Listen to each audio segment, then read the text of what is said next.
And the economy, always a factor in elections, of course. And with the crucial midterms ahead, where the balance of power in Congress is at stake, this year is no different. Plus, there are other factors like the president being in his second term with low approval ratings and the electoral playing field. And all that seems to signal gains for the GOP in 2014. Joining me now, Kirsten Powers, Daily Beast columnist and Fox News contributor. Great to see you, Kirsten.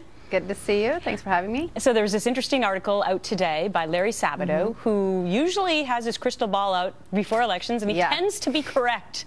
Yeah. So what do you make of this? 98% of the time. 98% of the time. What do you make of his predictions that it's going to be all GOP in 2014?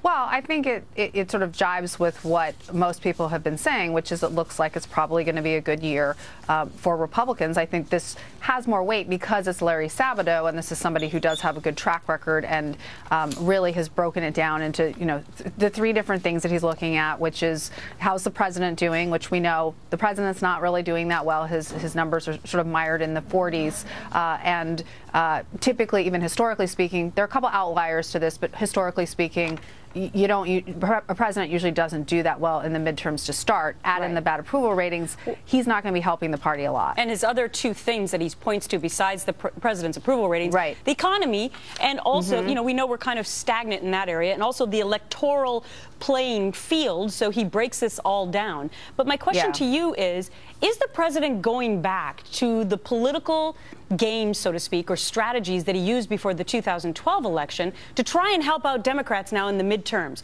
Going back to these buzzwords of fair share and millionaires and billionaires, and people should be on equal footing.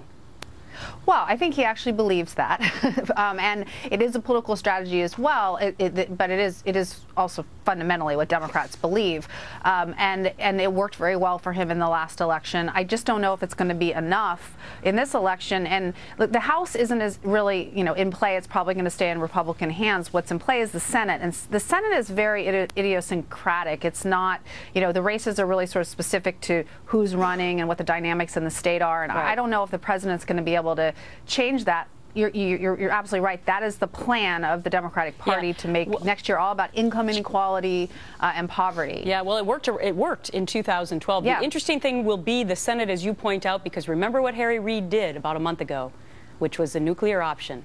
And if Republicans suddenly get in control of the Senate, it could be revenge with a capital R.